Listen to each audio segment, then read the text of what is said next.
बारिश में गरीब ससुराल वालों ने पहली बार खाया ब्रेड पिज्जा। गरीब संतोष देर रात तक फैक्ट्री में ब्रेड बना रहा होता है। तभी सेठ उसके पास आकर, संतोष, सारा माल तैयार हो गया है ना? क्योंकि कल सुबह सुबह ही ब्रेड के पैकेट की डिलीवरी जानी है। जी सेठ, मैंने सारे के सारे ब्रेड के पैकेट तैयार कर दिए हैं।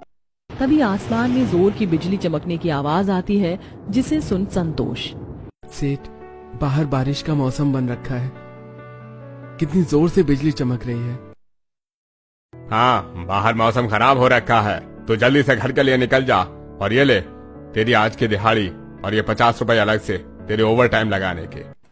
फैक्ट्री के सेठ के लिए 50 रुपए भले ही एक छोटी मोटी रकम थी, लेकिन गरीब रोजी रोटी कमाने वाले संतोष के लिए उस टाइम 50 रुपए की बहुत ज्यादा कीमत थी, क्योंकि बरसात के चलते उसके घर के हालात बहुत ही खराब चल रहे थे और किसी भी हाल में उसे अपना परिवार चलाना था।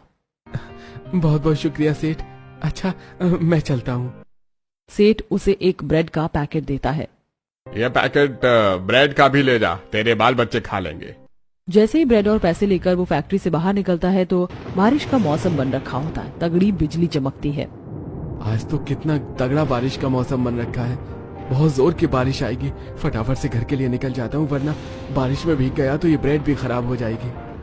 संतोष जल्दी जल्दी घर के लिए बढ़ने लगता है। तभी खूब तेज पीट पीट कर आंधी बारिश होने लगती है। वहीं चूल्हे के आगे बैठी रीता राशन लाने की आस लगाकर बार बार दरवाजे की तरफ देख रही थी।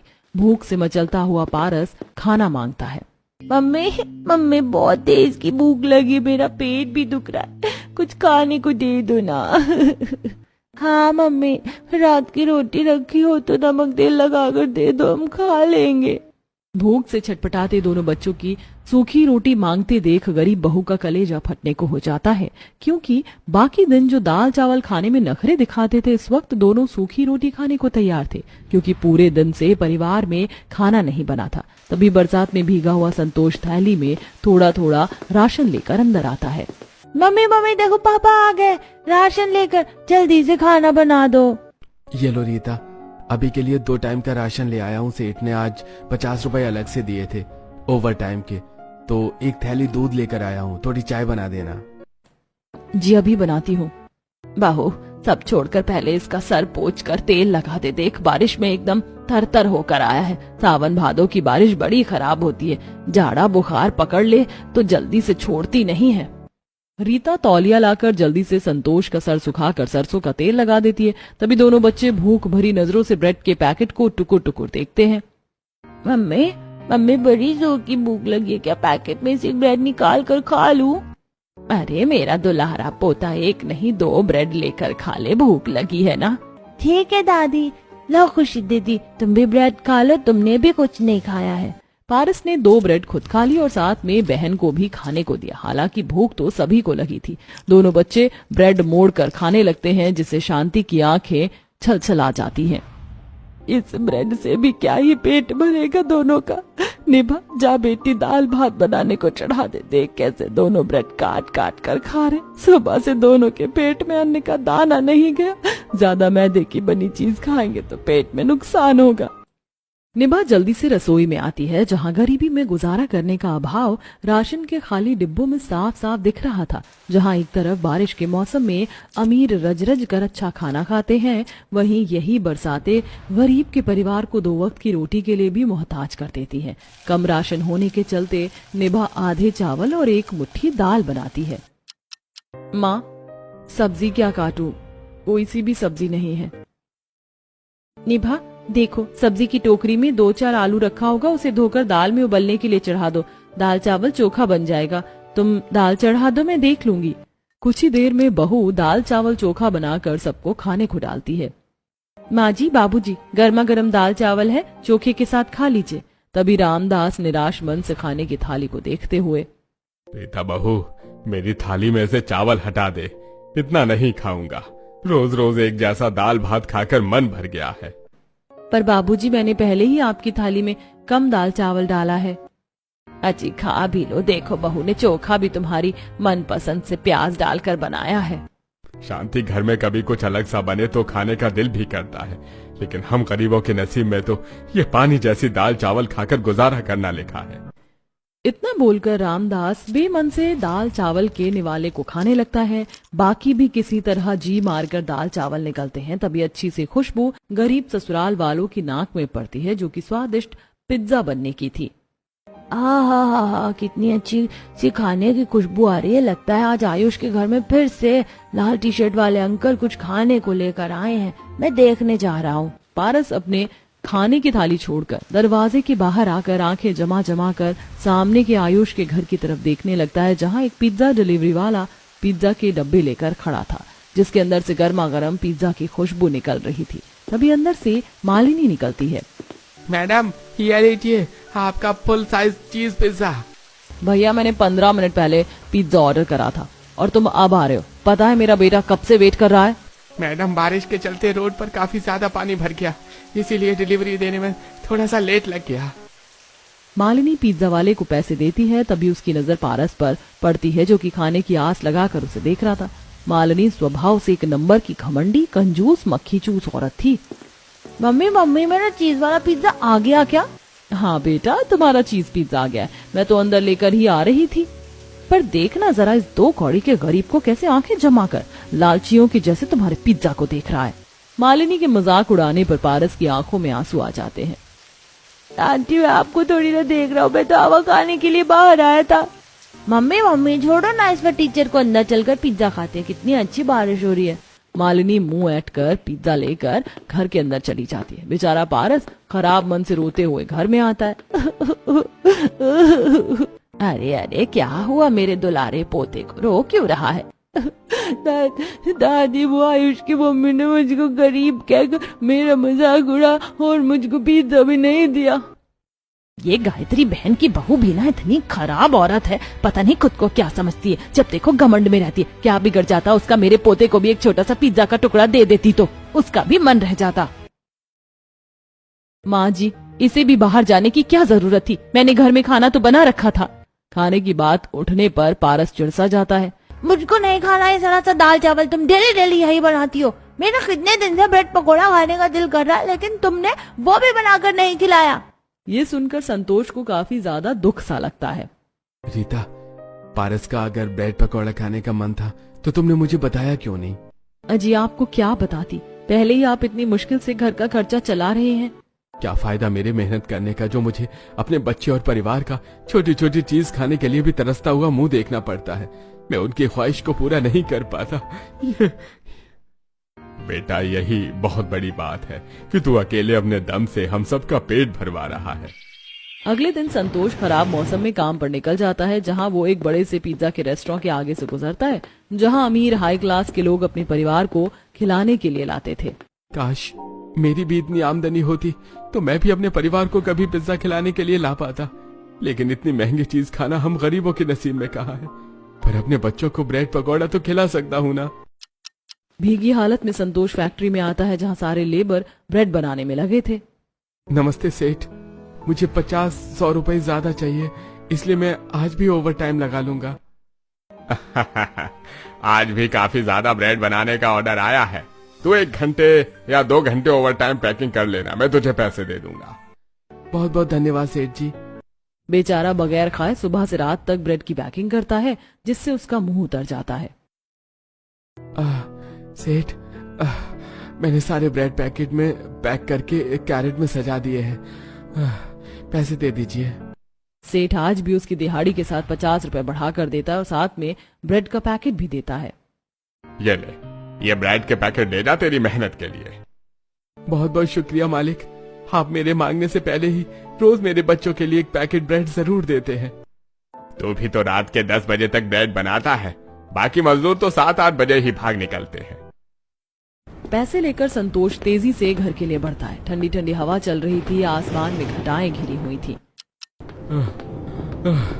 10 बजने वाले हैं, कहीं लाला ने दुकान बंद कर दिया तो बेसन तेल खरीदना बाकी रह जाएगा। तभी हड़बड़ाहट में जाते हुए रोड पर पड़े पत्थर से उसे ठेस लग जाती है और चोट खा जाता है कि कुछ देर में। लाला जी, 1 पाव बेसन और 1 पाव तेल दे दो। संतोष के 1 पाव तेल बेसन मांगने पर लाला पिनकते हुए, बस पैसे भी लेकर आया है कि आज भी मुफ्तखोरी की तरह उधार में सामान चाहिए तुझको? नगद पैसे देगा तो सामान मिलेगा, क्योंकि दुकान बढ़ाने का टाइम हो रखा है। उधर बाकी लगाने का झमेला नहीं चलेगा। लाला जी पैसे लेकर आया हूँ, बस 1 पाव तेल और बेसन दे दो। बनिया तेल और बेसन तौल कर दे देता है, जिसे लेकर संतोष घर पर आ जाता है, जहां बारिश से मकान की कच्ची छत चू रही होती है, जिससे घर में भरा पानी शांति निभा बाहर निकाल रहे थे। हे भगवान, इस बारिश ने तो सवेरे से आफत लगा कर रखी हुई है। मकान की छत भी जगह जगह से चू रही है। पानी साफ करते हाथ की नस चढ़ गई। दादी आप बर्तन पकड़ के थक गई होगी ना, मैं बुआ के साथ पानी साफ करवा दूंगा, आप जाकर आराम कर लो। मेरा दुल्हारा दादी की कितनी चिंता करता है। अब दोनों बच्चे भी निभा के साथ बर्तन में जमा पानी बाहर फेंकने लगते हैं। वहीं बहू कोने में चूल्हा लगाकर खाना बनाने की तैयारी में लगी थी कि संतोष आ जाता है। रीता, खाना बना दिया है क्या? नहीं जी, अभी तक खाना बना तो नहीं है, बस बनाने ही जा रही थी। वो बरसात से घर में काफी पानी हो रखा था, इसीलिए पूरी रसोई चू रही थी। चलो कोई बात नहीं, आज रोटी सब्जी रहने देना। मैं ये थोड़ा सा बेसन और तेल खरीद कर लाया हूँ। ये ब्रेड के पैकेट भी है। ऐसा करो, आज सबके लिए ब्रेड पकौड़ा बनाना। घर में दाल रोटी छोड़कर ब्रेड पकौड़े बनने का सुनकर ससुराल वालों के मन में खाने की आशा लग जाती है। बहू, अगर ब्रेड पकौड़ा बना रही हो तो थोड़ा तीखा और चटपटा ही बनाना। रोज रोज फीका पानी जैसे दाल चावल खाकर तो मेरा मन पक गया है। कुछ देर में बहू चूल्हे पर आलू उबालने चढ़ाकर मसाला पीसती और फिर बेसन घोलती है। कुछ देर में आलू का भरवा मसाला तैयार करके ब्रेड के अंदर भरकर अच्छी तरह से बेसन में लपेटकर तेल में तलने के लिए डालती है। देखते देखते गर्मा गर्म ब्रेड पकौड़े की खुशबू पूरे मकान में भर जाती है और दोनों बच्चे प्लेट लेकर चूल्हे के पास बैठ जाते हैं। मम्मी मम्मी, पहले वाला ब्रेड पकौड़ा बनाकर मुझको ही देना, सबसे पहले मैं खाऊंगा। बिल्कुल भी नहीं, तुझसे पहले मम्मी से ब्रेड पकौड़ा मैं नहीं मांगा, इसलिए मम्मी पहले मुझको ही देंगी। और वैसे भी तू मुझसे छोटा है, इसीलिए तो बाद में खाएगा। दोनों बच्चे पहले ब्रेड पकौड़ा खाने की बात को लेकर लड़ पड़ते हैं, जिसे देख शांति मुस्कुराते हुए, लो फिर दोनों भाई बहन लड़ रहे हो। बहू, अगर ये दोनों ऐसे झगड़ा करेंगे ना तो इनको ब्रेड पकौड़ा मत देना एक भी। तब दोनों बच्चे शांति से बैठ जाते हैं और बहू गर्मा गर्म ब्रेड पकौड़े छान कर सबको खिलाती है। सब बाहर सुहानी सी बारिश होती देखकर चाव लेकर ब्रेड पकौड़ा खाते हैं। आज ब्रेड पकौड़ा खाकर जीभ का थोड़ा स्वाद बदला है, वरना रोज रोज सादा खाना खाकर मेरा तो मन उगता गया था। अजी, बारिश के मौसम में तो थोड़ा सा चटर मटर चीज खाने का मन करता है, पर हम जैसे गरीबों की तकदीर अमीर के जैसी थोड़ी होती है, जिनके यहाँ रोज शाही पकवान पकता हो। इसी तरह थोड़े दिन गुजर जाते हैं। तभी एक दिन दोनों बच्चे स्कूल की क्लास में बैठे होते हैं। अगले दिन मालिनी आयुष को महंगी सी मर्लिन चॉकलेट की पैकेट खरीद कर देती है। ये लो आयुष बेटा, ये 4 पैकेट मर्लिन चॉकलेट बांटने के लिए काफी रहेगी ना? हाँ मम्मी, इतने तो मेरे क्लास में बच्चे भी नहीं है। क्लास के कितने सारे बच्चे तो 1 रुपए वाली चॉकलेट बांटते हैं। तभी अपनी अमीरी की शेखी बघारते हुए मालिनी कहती है, बेटा हम पड़ोसियों जितने गरीब थोड़े ना हैं जो अपने बच्चों को साल भर में एक जन्मदिन पर भी 50 पैसे वाली टॉफी का पैकेट देकर स्कूल भेज देते हैं। अरे तुम अमीर बच्चे हो, इसीलिए तो महंगी चीज खिलाना सीखो, ताकि सारे बच्चे तुम्हारा नाम लेंगे। और ये तो कुछ भी नहीं, शाम को बहुत ही ग्रैंड बर्थडे पार्टी होगी, उसमें तुम्हारी फेवरेट खाने पीने की चीज भी मैंने ऑर्डर की हुई है। जैसे कि मम्मी तुमने मेरे पसंद का पिज्जा भी ऑर्डर किया है ना? हाँ बेटा, मैंने तुम्हारी पसंद का पनीर वाला पिज्जा भी मंगवाया है। तुम अपने जिस भी दोस्त को पार्टी में बुलाना चाहते हो क्लास में उनको कह देना। मालिनी की बात दरवाजे पर जूते जुराब पहनते हुए पारस खुशी से सुन लेते हैं। ये खुशी दीदी, आज तो पारस का बर्थडे है, उसकी मम्मी हमको भी बर्थडे पार्टी में बुलाएंगी तो हम भी पिज्जा खाएंगे। हाँ, मैं भी पिज्जा ट्राई करना चाहती हूँ, आखिर ये खाने में कैसा लगता है।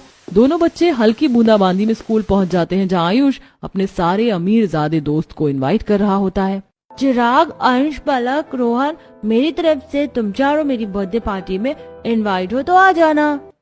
वैसे आयुष, तुम्हारी मम्मी तो हर साल तुम्हारी बर्थडे पार्टी पर कुछ एक्सपेंसिव चीज खिलाती है, इस बार क्या खाने को मिलेगा? इस बार तुम सबको चीज पिज्जा और पनीर पिज्जा खाने को मिलेगा।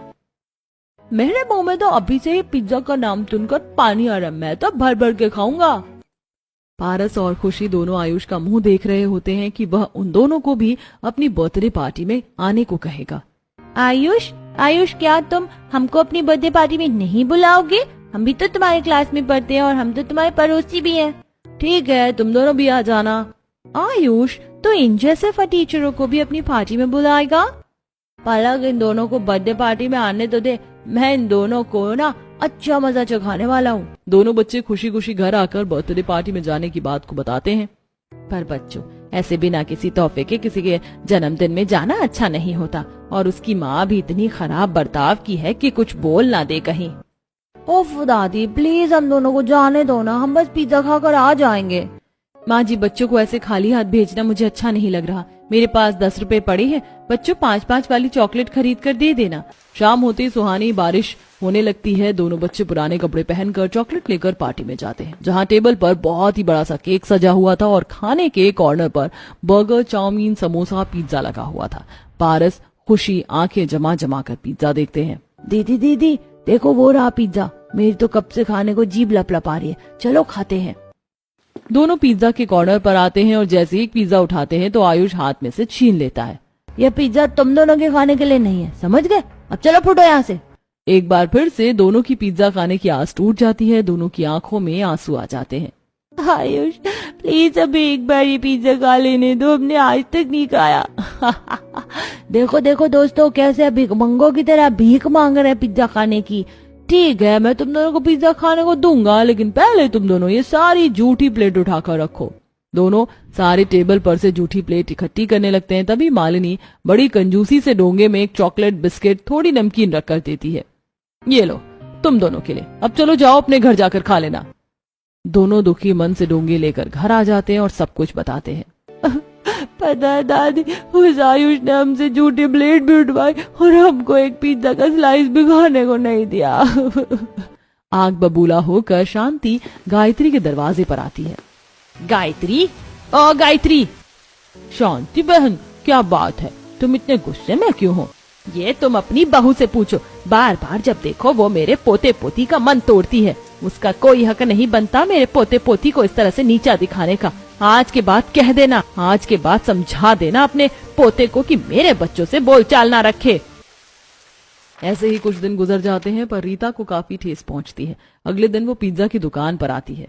भैया जी, ये वाला पिज्जा कितने का है? ये वाला पिज्जा स्मॉल साइज 300 रुपए का है और ये फुल साइज 500 रुपए का पड़ेगा। कौन सा चाहिए? बेचारी गरीब बहू अपनी मुट्ठी में दबाए 50 रुपए के चलते असहज हो जाती है। मेरे पास तो केवल मुश्किल से 50 रुपए ही जुड़े हुए, इतने में तो पिज्जा नहीं आएगा।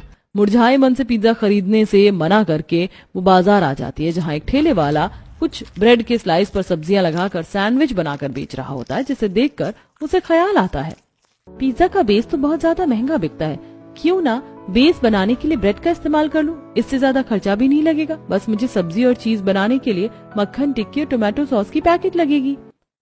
अब रीता 50 रुपए लेकर घर आती है और ब्रेड पिज्जा बनाने के लिए अगले कुछ दिनों तक और पैसे जोड़कर जमा करती है। इसके बाद वह ब्रेड पिज्जा बनाने के लिए मक्खन की टिक्की, केचप के 1-1 रुपए वाले पैकेट, हरी सब्जियां, गाजर, शिमला वगैरह लाती है और अपने पति से फैक्ट्री से 2 पैकेट सैंडविच वाले चौड़े ब्रेड मंगवाती है और ओवन की जगह तवे पर ब्रेड से पिज्जा बेस बनाकर उस पर कुछ सब्जियों को सजाती है और फिर मक्खन को घिसकर उसे चीज बनाती है और उसको अच्छे तरीके से सेक कर सबको गरम गरम ब्रेड पिज्जा खाने को देती है, जिसका स्वाद सबको काफी पसंद आता है। वाह मम्मी, आपने तो कितना tasty yummy yummy bread pizza बनाया है। ये तो खाने में एकदम असली वाले पिज्जा जितना क्रंची है। सच में बहू, ये ब्रेड पिज्जा खाने में बहुत ही बढ़िया लग रहा है। तूने साबित कर दिया कि एक गरीब गृहिणी भी हर चीज बनाकर अपने परिवार को खिला सकती है। पूरा गरीब ससुराल स्वाद लेकर ब्रेड पिज्जा खाता है। वहीं रीता अपने स्वादिष्ट ब्रेड पिज्जा को व्यापार का साधन बनाती है और घर के आगे ही ब्रेड पिज्जा बनाकर बेचने लगती है।